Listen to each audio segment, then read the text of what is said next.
Olá, meu nome é Sônia Jobim, socióloga de profissão e por opção. Bem, gente, a motivação para essa conversa, para a gente versar sobre confiança, essa palavra, né? Essa palavra é muito forte para mim, sabe? Confiar. Confia aí, confia que vai dar tudo certo, né? Confiar. O que significa isso, né? Ainda mais nos dias que a gente está vivendo, nesses dias que nós estamos vivendo. Bom, o que me motivou a fazer essa live foi uma postagem, foi uma notícia, tá? Eu vou ler para vocês. Eu ainda não vou ter a resposta toda pronta, mas já dá para encaminhar para vocês pensarem aí, tá? Foi a seguinte notícia. Oh, céus.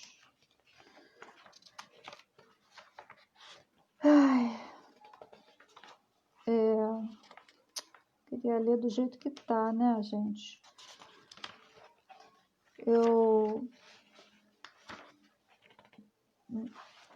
Tem várias notícias, tá? Esquerda vota contra dobrar pena de corruptos. Essa notícia é do dia 2 de setembro deste ano, 2020. E foi posta no Pleno News. Eu não sei qual é a orientação política desse site, depois eu vou ver, né? Mas está aqui. PT, PSOL, PCdoB votaram contra a PL que dobra a pena de condenados por corrupção na pandemia. O PL 14.000, o PL é 1485 de 2020, que está seguindo para o Senado agora. Outra notícia que todas essas notícias falam que a esquerda votou contra o projeto. Tem uma que é do O Debatedor. Saiba quais deputados votaram contra a PL que aumenta a pena de quem desviar dinheiro público. E por aí vai.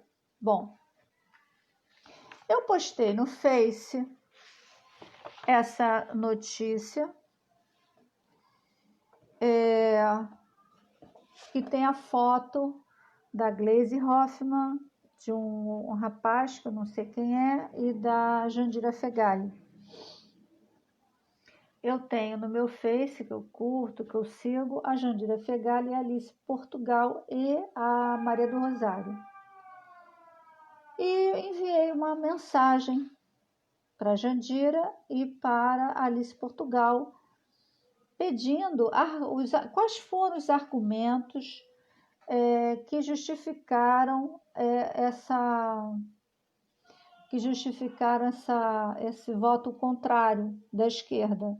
Só teve um deputado do Amazonas, do PT, que votou a favor desse projeto. Até então, até hoje, né, eu fiz a leitura ainda há pouco, eu não sabia bem o teor desse projeto de lei 1485/2020, tá? Bem, a única coisa que está sendo vinculada é que a esquerda votou contra o projeto de lei que pune quem é corrupto. Ora, num país que está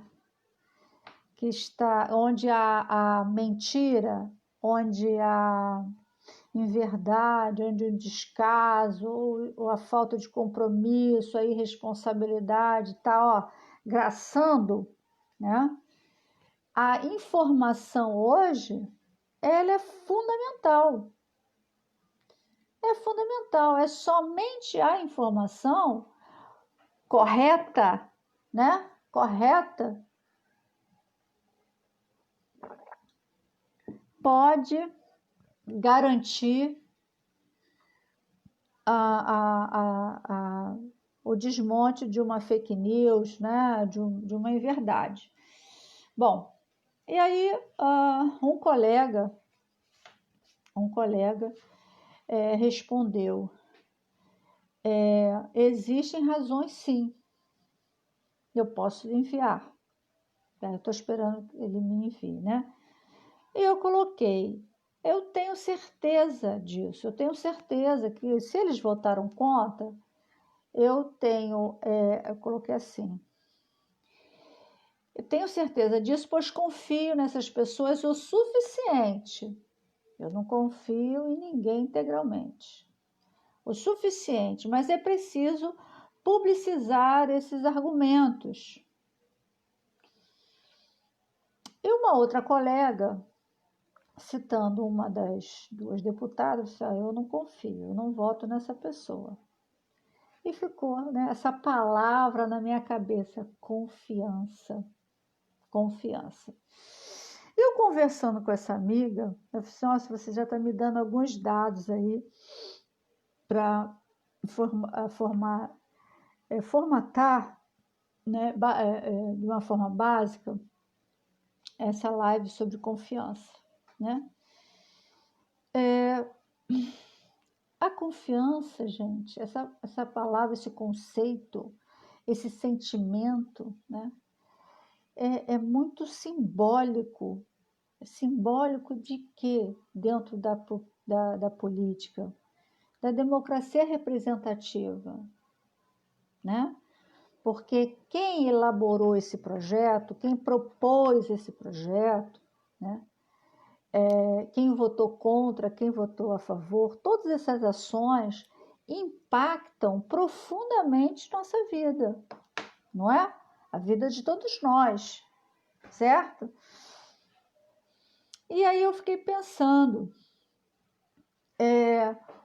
quais são os parâmetros para você escolher aquela pessoa, candidata a deputado, candidata a político, né? Aquela pessoa que vai representar não só você, mas os interesses da sociedade. Quais são os parâmetros? O que você tem em mãos? Quais são os meios mínimos para você conhecer essa pessoa? Porque o que nós temos, assim, bem por cima falando, o que nós temos? Quais são os meios que nós temos para conhecer os políticos? A mídia, né? A mídia, vamos lá. O primeiro parâmetro que eu coloquei, tá? É a confiança. Então, eu confio naquela pessoa, por quais critérios eu confio, né? Eu elenco alguns critérios para ter essa confiança, né? Para que ela me represente. Primeiro eu, depois a população. Muitas pessoas só querem representar a si mesmo, né? Esse é o problema da política, mas enfim. O segundo parâmetro são as promessas de campanha, né? Eu prometo, eu vou fazer, né? Quem tá? Meu lindinho. Um beijo. Beijo, Caio. Deixa eu acenar pro Caio. Eu fico muito feliz, sabe, Caio? Porque, né, a gente não fica aqui sozinha, né? Você vai me dando a sua intervenção, fazendo a sua intervenção, e isso me alimenta, né? Isso é muito importante, tá? Eu te agradeço aqui você participar. Então, a promessa de campanha. Então, eu prometo, né? E olha, confia, porque eu vou cumprir a promessa. Então, é o segundo parâmetro para você escolher aquela pessoa, né? As ações políticas, anteriores, se essa pessoa já tem alguma militância, né? Se faz ações na sua comunidade, né?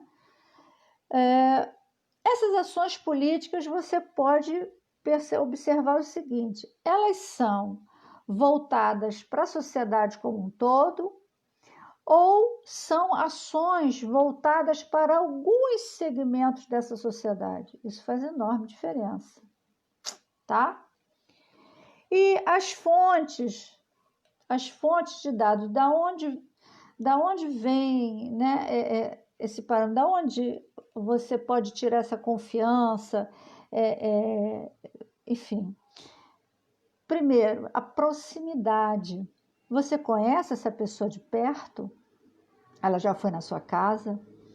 Você já participou de algum evento? Você já conversou, já teve uma entrevista com essa pessoa para saber de suas ideias, de suas promessas,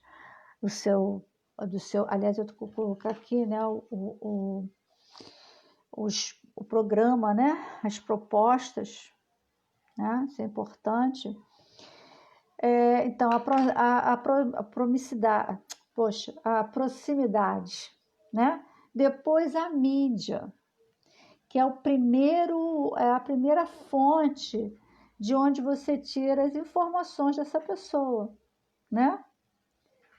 Dependendo da mídia, essas informações poderão ser fidedignas ou não, né?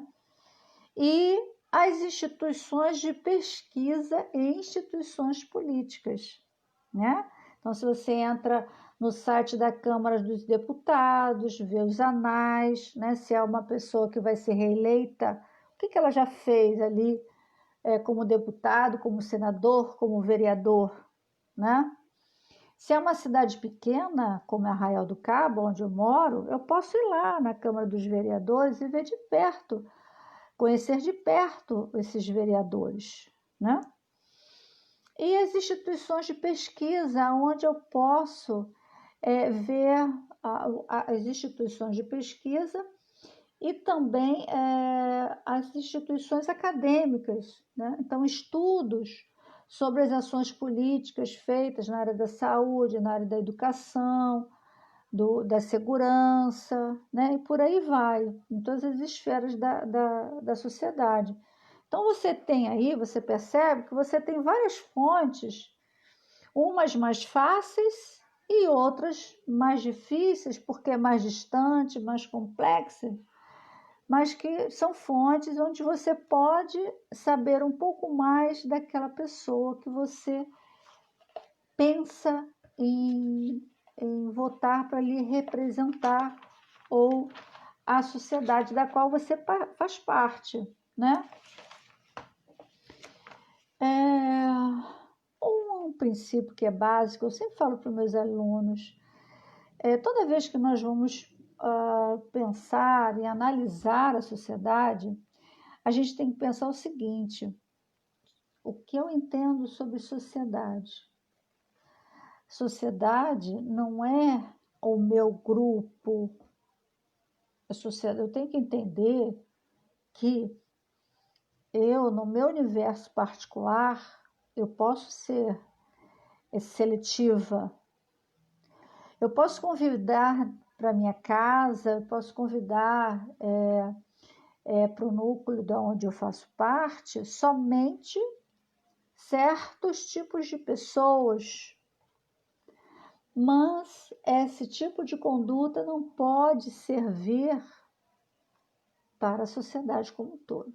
Fora do meu espaço particular, a sociedade, ela se caracteriza pela diversidade e pluralidade. E gente, isso é a coisa mais difícil que tem. É a pessoa, eu tenho a claridade nos óculos, né? É chato para vocês, né? Mas eu não consigo tirar, não. Deixa eu ver aqui. Não consigo tirar. Tá vendo? É a coisa mais difícil e é a coisa mais importante. Mais importante. Se a nossa população brasileira se guiasse pelo critério, pelo princípio fundamental do respeito à diversidade e pluralidade, nós não estaríamos no caos que nós estamos nesse momento. Caos político, o caos, a crise moral, a crise ética.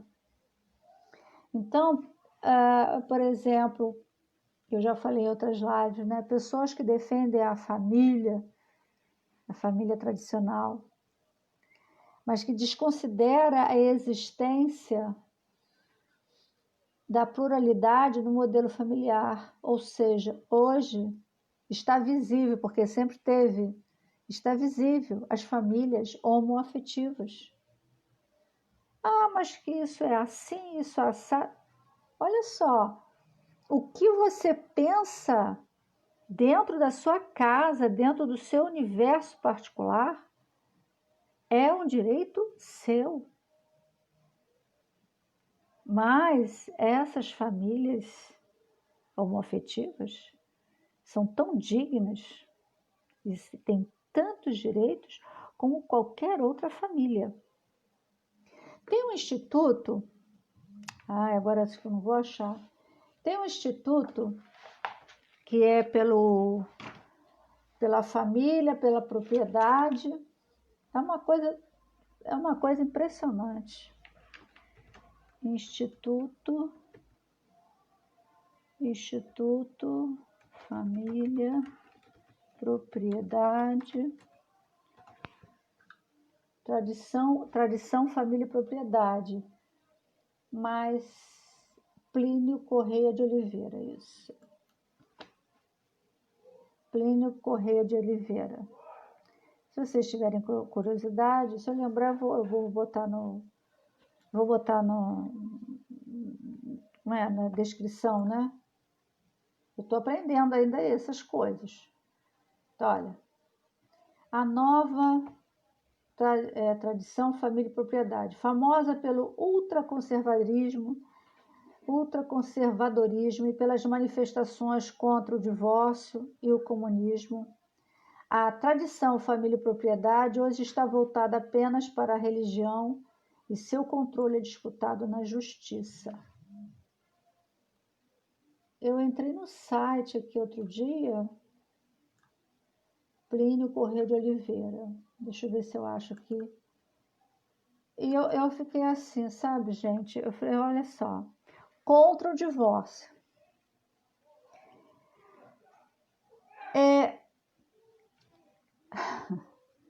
O político, a pessoa que se arvora a ser político, que vai representar toda a população brasileira, entendeu?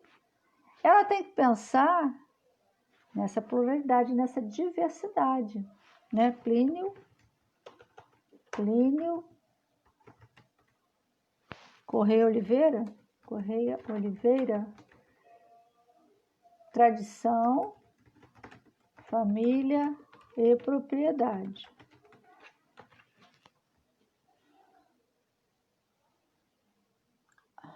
Eu tô bem assim, sabe? Eu tô bem...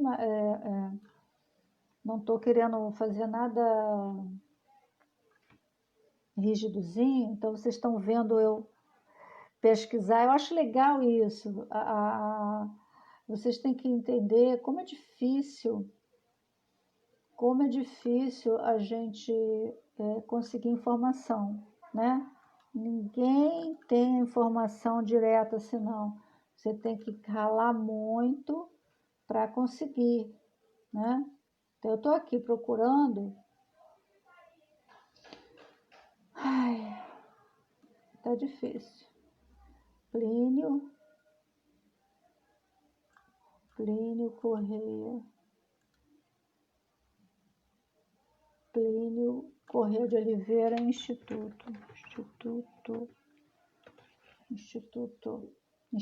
Plínio Correia de Oliveira, ok? IPCO.org.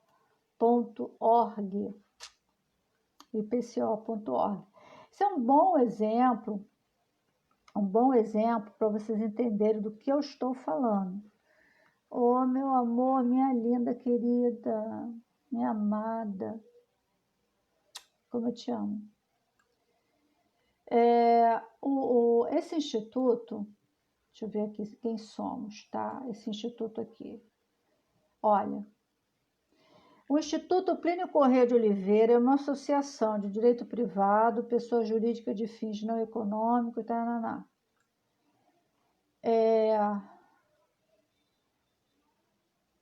Fundado em dezembro de 2006 por um grupo de destacados discípulos do renomado líder católico, por iniciativa do engenheiro Adolfo Lindenberg, seu primo irmão. A finalidade do Instituto: fazer conhecer no Brasil as obras, o pensamento contra-revolucionário, a atuação e repercussão de meio século de sua luta antissocialista, anticomunista e antiprogressista em defesa da Igreja, da civilização cristã e do Brasil. Só que eu poderia parar de ler para a gente comentar, tá? Quando essa instituição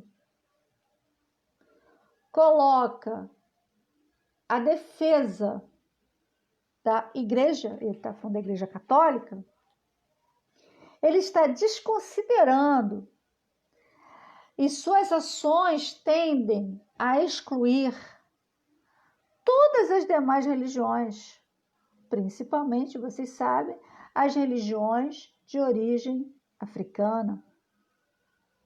Isso é muito grave. Porque aí, olha, gente, aí é que eu vejo, eu mesmo vejo a importância da sociologia. Para você aprender as ferramentas conceituais para fazer as associações, né? Porque senão você lê uma notícia, por exemplo, se você é católico ou se você é evangélico, você vai ler e fala assim, nossa, que instituição bacana, maravilhosa. Não é? Está defendendo a família, fortalecendo a religião. Só que não, né? Porque ela é contra qualquer coisa fora deste modelo, percebe? E tudo que é excluente não pode servir à sociedade. Não pode. Nós temos que, tudo que nós fazemos, temos que nos orientar, por mais que possa ter falhas, nós temos uma Constituição que é chamada de Constituição Cidadã. Por quê? Exatamente porque primeiramente, reconhece a diversidade, a pluralidade da sociedade brasileira, né? Isso é fundamental, esse reconhecimento da diversidade, né? A diversidade étnica, a diversidade religiosa, a diversidade sexual e de gênero. Olha, toda live, às vezes eu fico olhando, eu fico, meu Deus do céu, eu não paro de falar isso, mas por que não se para de ver notícias de pessoas sendo ofendidas, agredidas e até mortas, porque não estão dentro desses parâmetros, né? Mas nós aqui estamos falando aqui de confiança, tá? Então, antes de entrar na confiança, vendo aqui desse instituto, né, a gente também lembrar que nosso Estado é laico. O Estado é laico. O que significa o Estado laico? Significa que ele não tem nenhuma parceria, vamos dizer assim, em tese agora, né, com qualquer religião. Então, no momento que ele se separou da igreja, o Estado, né? Porque antes era o Estado e a Igreja Católica. Então, o domínio era da Igreja Católica. Eu sou da geração, a Linda também, em que todos nós éramos obrigados a sermos batizados, independente da religião que se tinha. Todos tinham que ser batizados na Igreja Católica. Depois da separação do Estado, né, da Igreja, em que não se tinha mais uma igreja legal, estatal, né? Uma religião. Então, se reconheceu essa diversidade religiosa e todas as religiões são reconhecidas, pelo menos em tese, né, na Constituição. Não se tem mais isso, né? Mas, na prática, você vê que há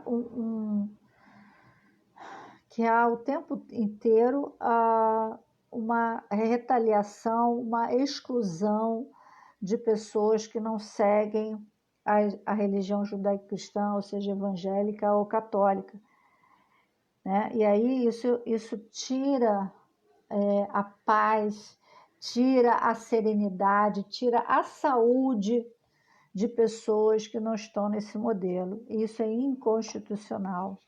É inconstitucional, né? Bom, aí eu quero comentar com vocês, que eu também ainda não acabei de ler, vou ler aqui com vocês, né? Um pouco mais sobre a confiança, tá? Então, olha, confiança é um conceito indispensável quando pensamos o ser humano interagindo com outro sujeito. Eu sei que eu nunca tinha pensado nisso, né? Mas a gente fala assim, eu confio em mim, eu confio no meu taco. Mas normalmente a confiança realmente está ligada ao outro, né? Eu confio que fulano vai fazer bem, né? Ou então quando você contrata uma pessoa para limpar sua casa e não fica atrás, porque você confia que aquela pessoa vai limpar a casa direitinho, ferrou, né? Já aconteceu comigo, com certeza já aconteceu com você aí em algum momento, né? Depois você vai ver, você pagou para meia limpeza, né? Então, gente, a confiança é um conceito tão profundo, é um sentimento tão profundo, sabe? Porque ela é relacional, ela depende do outro, não é? Então, aqui na filosofia moral, estabelece-se uma distinção entre duas formas de confiar. Aliás, deixa eu falar a fonte aqui, tá? Esse texto que eu estou lendo aqui com vocês é a irredutibilidade do conceito de confiança na epistemologia do testemunho. É da Patrícia Ketzer, que é doutora em filosofia, professora da Universidade de Passo Fundo, tá? Então, ela vai elencar duas formas de confiar. A primeira é que é essa relação interpessoal. E a segunda é a que ela chama de fiabilidade, que é um tipo de confiança mais básica no funcionamento do mundo e das coisas. O confiar, a característica da confiabilidade, né? De ser confiável. Fulano é confiável. Você pode não confiar naquela pessoa, né? Você pode não estabelecer uma relação com aquela pessoa, mas você sabe que aquela pessoa é uma pessoa confiável. Entendeu como é que é? A primeira você estabelece uma relação, a segunda, né, a qualidade de ser confiável, tá? Ela fala uma outra coisa aqui que eu achei importante, que tem a ver com o que eu estou falando com vocês. O conceito de confiança torna-se relevante em epistemologia quando passamos a considerar a transmissão de conhecimento por testemunho. A principal questão é quando podemos confiar em outras pessoas para adquirir conhecimento com base em seus atos e fala. Aqui você pode estar refletindo sobre a atuação do professor, né? Sobre o papel da escola, e você pode também refletir sobre a condição, sobre o papel do político, né? Então, a transmissão, adquirir conhecimento, tira o conhecimento e bota informação, né? Eu confio naquela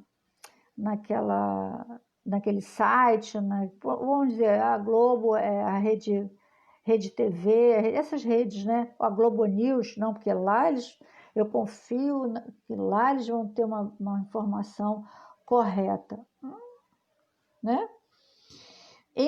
Com base em seus atos de fala, ou seja, em seus discursos. Aí volta logo no início, né? Na escolha dos candidatos. Como você vai confiar?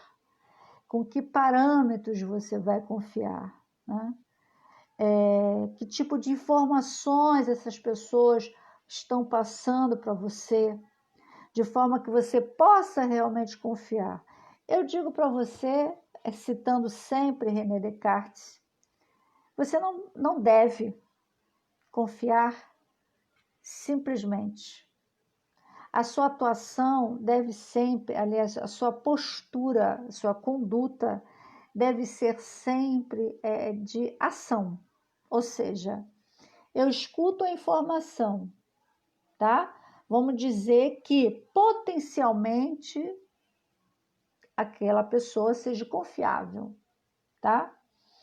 Potencialmente ela aqui, ó, tem a fiabilidade. Então você, não, a Sônia é confiável, eu não conheço, nunca conversei, ok, a Sônia está falando alguma coisa ali, então eu vou absorver, internalizar, aquilo é verdade? Não. A postura correta, filosófica, que é o do refletir, né? É você ouvir ou ler, né, com seus sentidos e buscar as fontes, buscar confirmar aquelas informações para saber se elas realmente procedem, tá? Esse é um caminho que, pelo menos, eu vou dizer assim, se eu tivesse que dar uma estatística, seria de 80% a 90% seguro. Totalmente nada é totalmente seguro, mas você vai ter aí, não vai ficar tão à mercê, tão vulnerável, né? Bom, a fim de compreender a sua utilização em epistemologia, precisamos analisar o uso do conceito na filosofia moral.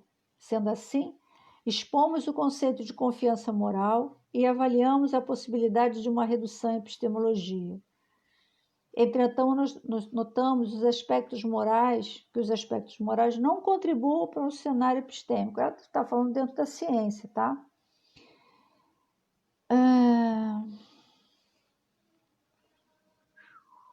Isso é. A confiança pressupõe a aceitação do risco, a tentativa de eliminar os riscos através da reflexão racional.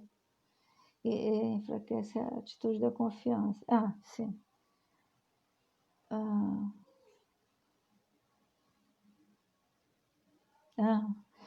Tá falando, é interessante esse aspecto, né? E no momento em que você busca as evidências desse discurso, se ele é correto ou não, se ele é fidedigno ou não, então essa reflexão racional enfraquece a atitude da confiança. Além do mais, confiança nos faz resistentes a evidências. Então, no momento que você confia, você se entrega, né? E em epistemologia é errado a negligenciar evidências. Claro, a ciência exige essa reflexão racional, exige essa postura investigativa das coisas, né? De você ouvir, de você ler, mas buscar evidências daquilo se é verdade ou não, tá?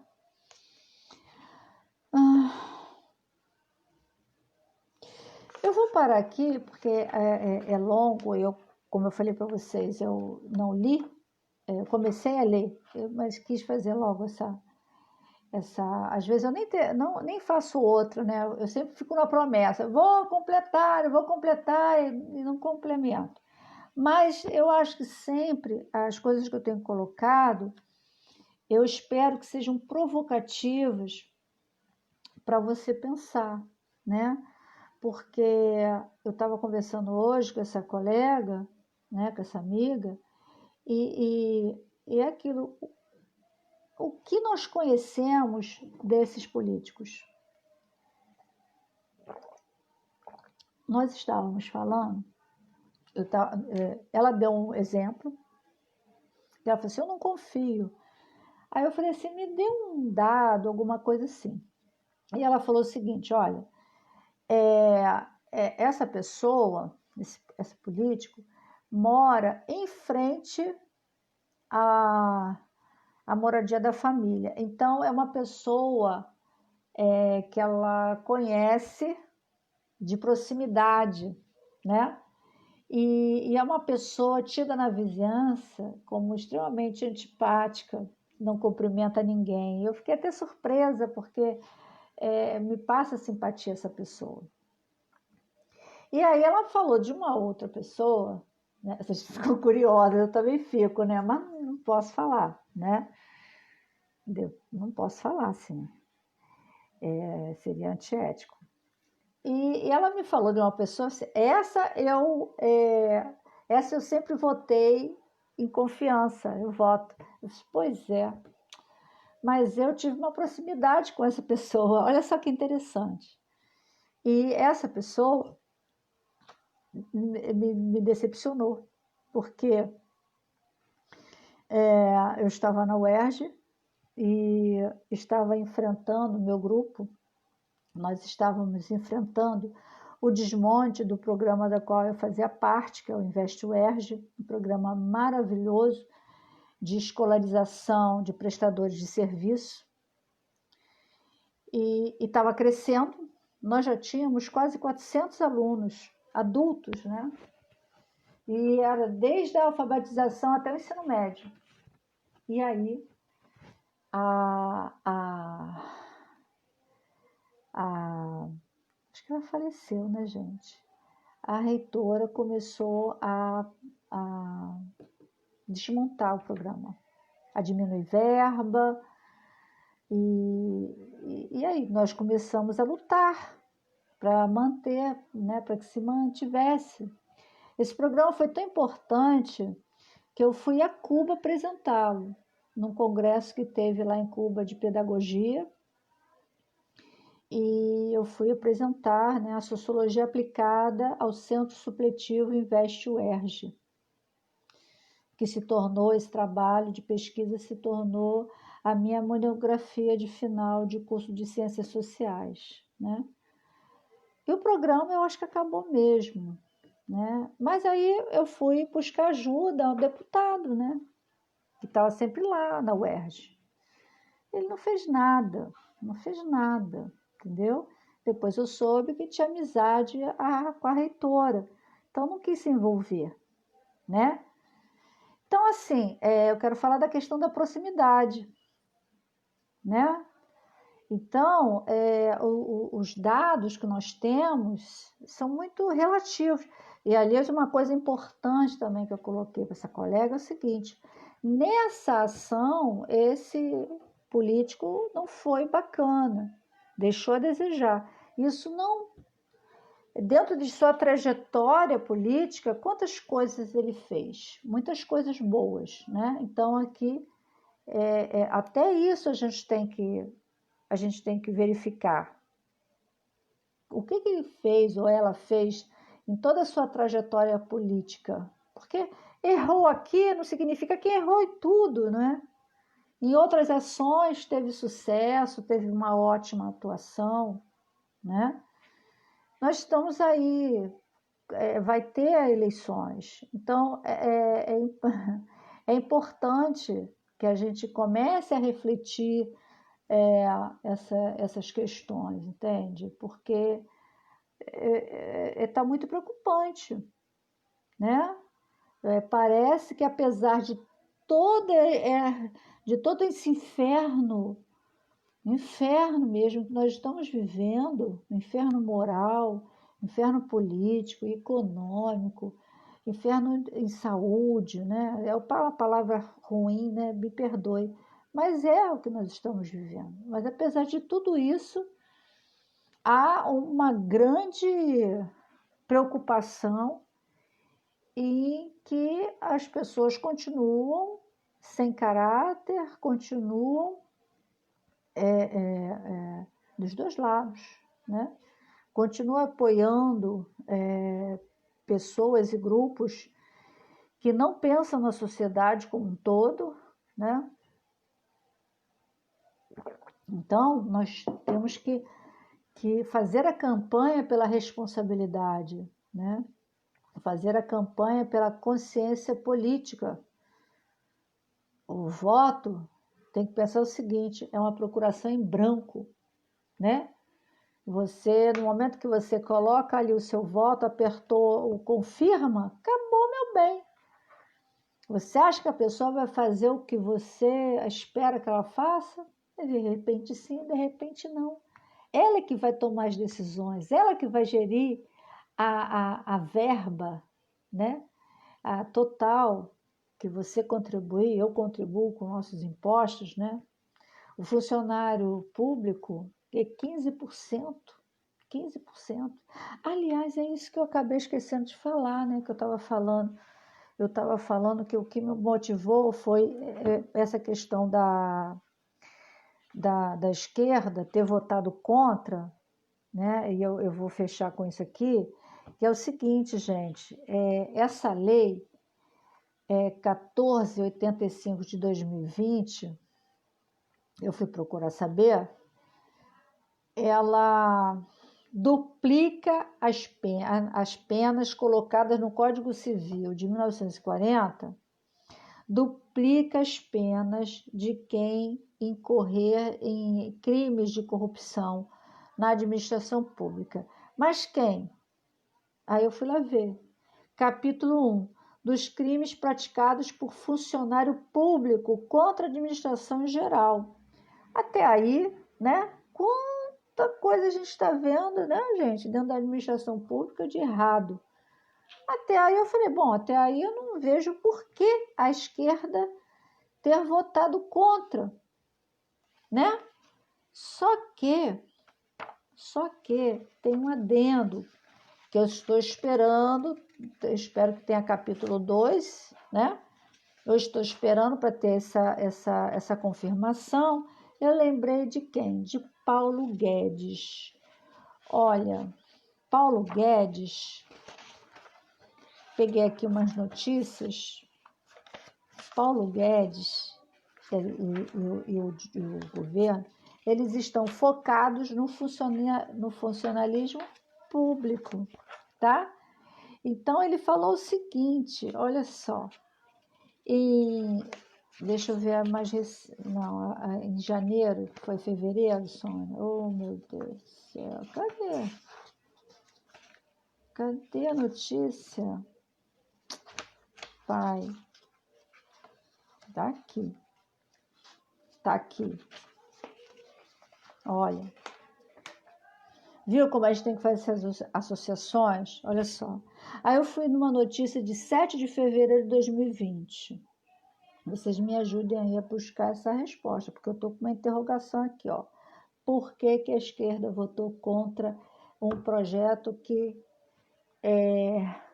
fortalece, né, a criminalização, a punição contra aqueles que... Ai, meu Deus, contra os crimes de corrupção, né? E aí, Paulo Guedes compara o funcionário público a parasita ao defender reforma administrativa. O ministro da Economia, Paulo Guedes, comparou funcionários públicos a parasitas ao comentar nesta sexta, dia 7, as reformas administrativas pretendidas pelo governo federal. Segundo ele, as propostas referentes ao tema serão enviadas ao Congresso na próxima semana. Guedes criticou o reajuste anual dos salários dos servidores. Aliás, na área da educação, gente, são 6 anos, tá? Sem reajuste. Segundo ele, já tem como privilégio a estabilidade no emprego. Nós não temos fim de garantia, tá? Se eu sair amanhã do Estado, é sem nada. E a aposentadoria generosa. O ministro argumentou que a máquina pública nas 3 esferas de governo não se sustenta financeiramente por questões fiscais, e por isso a carreira do funcionalismo precisa ser revista. É grande, eu não vou ler para não cansar vocês, né? Mas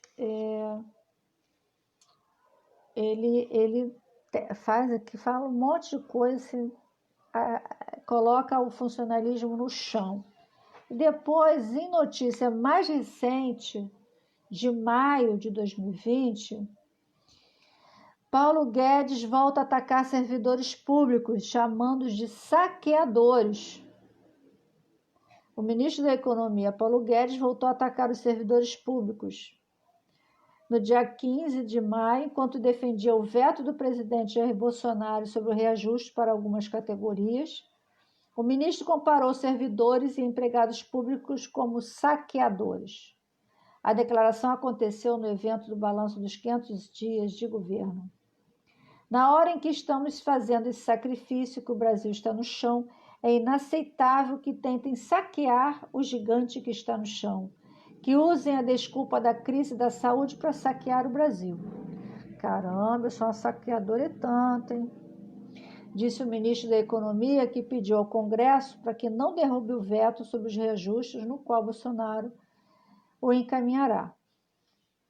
E assim vai. Bom, então eu tenho esse projeto de lei, esse que eu vou deixar aqui para vocês, dever de casa, vocês vão escutar, não é assim que acontece?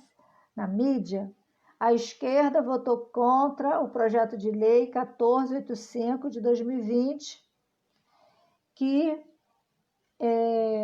deixa eu ler aqui, né, gente, senão eu acabo lendo errado. É assim, ó. Espera aí, deixa eu ler bonitinho para vocês.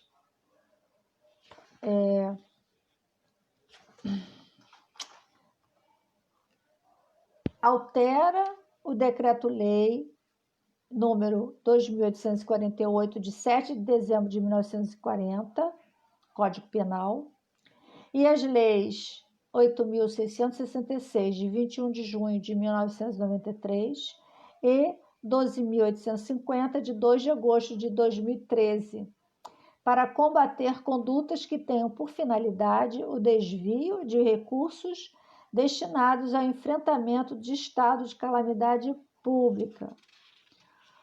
O que ele coloca é o seguinte, eu botei tão bonitinho aqui, Sônia.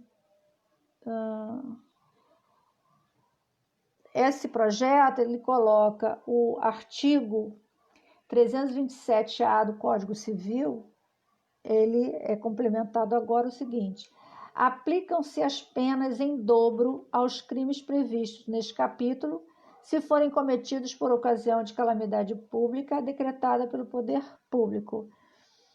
E na lei você tem o capítulo 1 e o capítulo 2, tá? Então, o capítulo 1 é dos crimes praticados por funcionário público contra a administração geral. E o capítulo 2, que é dos crimes praticados por particular contra a administração em geral, tá? E aí a gente tem o seguinte, é um projeto que visa, que está focado no funcionalismo público, tá? E nós temos aí o governo que quer desmontar o funcionalismo público.